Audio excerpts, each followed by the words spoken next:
ditipu, ditangkap, dijual, dihipnotis, dan dijadikan sebagai alat pemuas hawa nafsu, hingga sampai membuat ia lupa akan siapa dirinya sendiri. Dan kenapa ia jadi seperti ini? Kalau gitu, selamat datang di serial SCP episode perdana berjudul Kisah Wanita SCP-446. Aku tadinya manusia biasa seperti kalian, tapi sekarang aku tidak tahu siapa aku.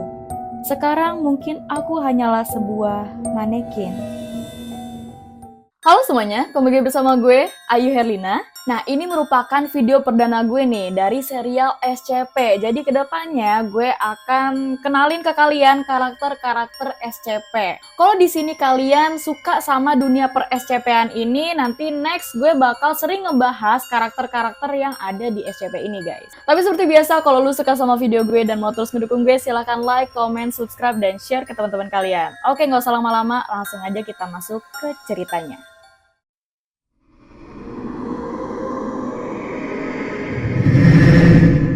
Ini adalah sebuah cerita seorang wanita yang bernama Luna.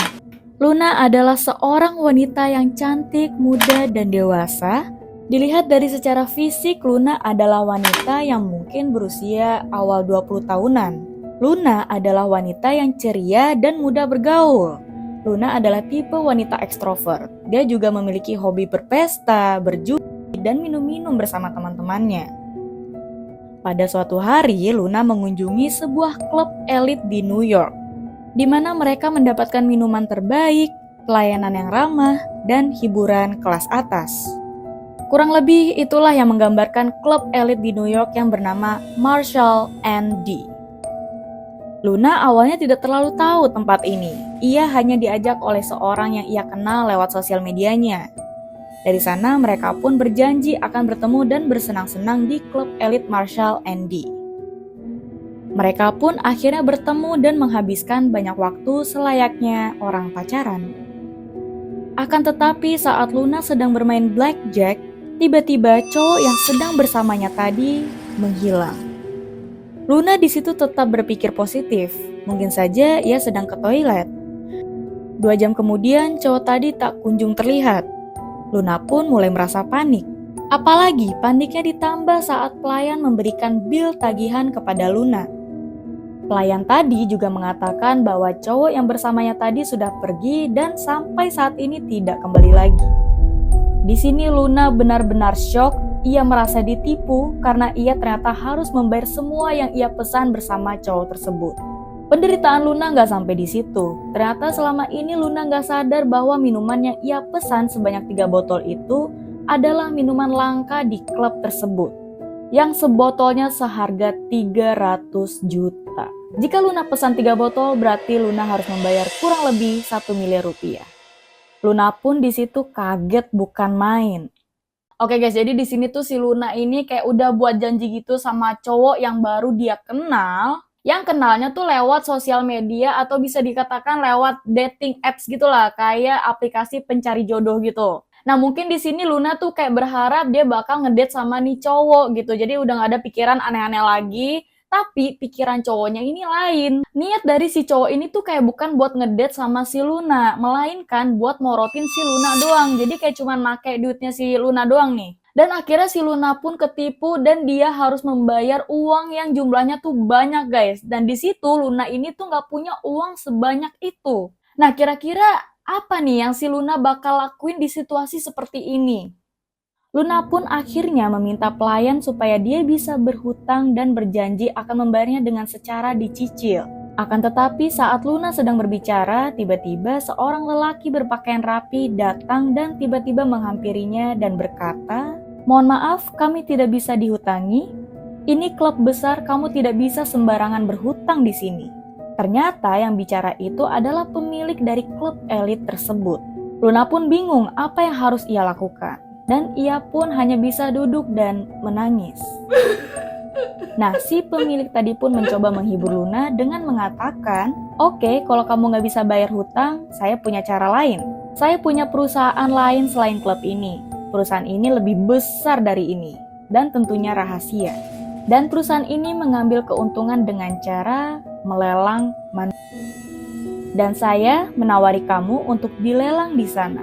Tenang saja, setelah kamu laku dan ini semua sudah selesai, kamu akan dibuat melupakan ini semua seakan-akan semua ini tidak pernah terjadi. Mendengar ini, tentu saja Luna kaget dan bingung. Luna nggak membayangkan akan mengalami hal ini. Akan tetapi, tidak ada yang bisa ia lakukan selain menurutinya. Gak lama setelah Luna sepakat untuk dilelang, seorang berbadan besar tiba-tiba ada di belakang Luna dan membuat Luna tidak sadarkan diri. Nah jadi guys, salah satu cara yang dilakukan Luna nih untuk terbebas dari hutangnya adalah melelangkan dirinya sendiri. Iya, menyerahkan dirinya untuk dilelang. Tapi apakah ini menjadi solusi yang baik buat Luna?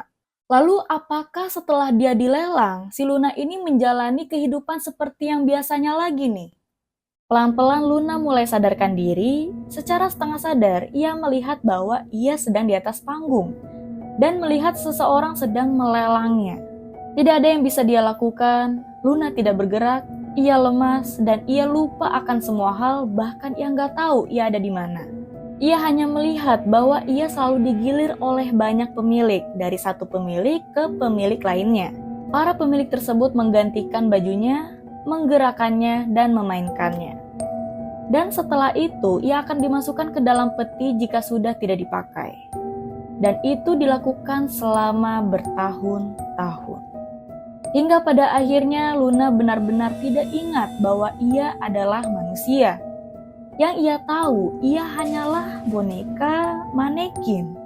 Nah guys, ternyata dengan cara Luna melelangkan dirinya atau menyerahkan dirinya untuk dilelang itu bukan cara yang baik guys. Karena ini justru malah mengancam dirinya si Luna, bahkan sampai menghilangkan jiwanya si Luna. Sampai-sampai si Luna ini tuh nggak tahu siapa dirinya, bahkan dia nggak tahu namanya dia sendiri loh guys. Dan parahnya lagi nih guys, karena aktivitasnya dia selama bertahun-tahun sebagai mainan para cukong dan juga konglomerat, Luna pun sampai menyadari bahwa ia ini ditakdirkan sebagai boneka mainan atau manekin. Hingga pada suatu hari, Luna melihat seseorang yang membuka petinya bukan orang seperti biasanya. Kali ini orang-orang tersebut menggunakan seragam lengkap. Dan ternyata itu adalah organisasi SCP. Dan semenjak itu Luna mendapatkan panggilan baru. Kini namanya bukan lagi Luna, karena Luna sudah mati semenjak ia memutuskan sepakat untuk dilelang. Kini namanya adalah SCP-446. Orang-orang SCP menganggap SCP-446 bukanlah SCP yang berbahaya. Dia bisa disentuh dan digerakkan selayaknya boneka, bahkan ia juga sebenarnya bisa bergerak sendiri asalkan diperintah. Kisah Luna yang tadinya dia dikenal sebagai wanita yang aktif, cantik, pemberani, harus berakhir di markas SCP. Dan lebih buruknya lagi nih guys, si Luna ini menjadi salah satu SCP-nya. Dan memiliki nama SCP-446 alias SCP-446. Sebenarnya kisah SCP-44 ini tuh cuman sampai di sini aja guys. Setelah itu SCP-446 ini cuman ditaruh di peti alias ya udah cuman sebagaimana manekin aja yang udah nggak digunain. Akan tetapi ada beberapa cerita yang menyeramkan mengenai SCP-446 nih yang bisa membuat kalian merinding. Jadi pada saat SCP-446 sedang diteliti oleh salah satu dokter SCP, SCP-446 tiba-tiba tanpa diperintah melirik ke arah dokter tersebut dan lirikannya mengikuti kemanapun dokter itu bergerak. Dan tiba-tiba mulut dari SCP-446 bergerak seperti berbicara tapi tidak mengeluarkan suara. Tentu hal ini membuat dokter tersebut merinding bukan main.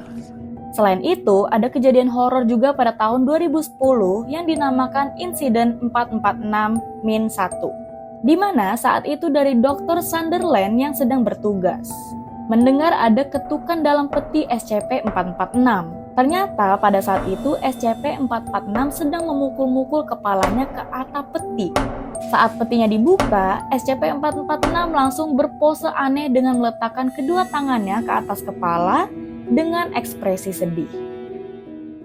Pose ini seperti orang yang sedang memohon. Ini mungkin mengingatkan kita tentang kejadian saat SCP-446 atau Luna sedang memohon kepada pemilik klub beberapa tahun lalu.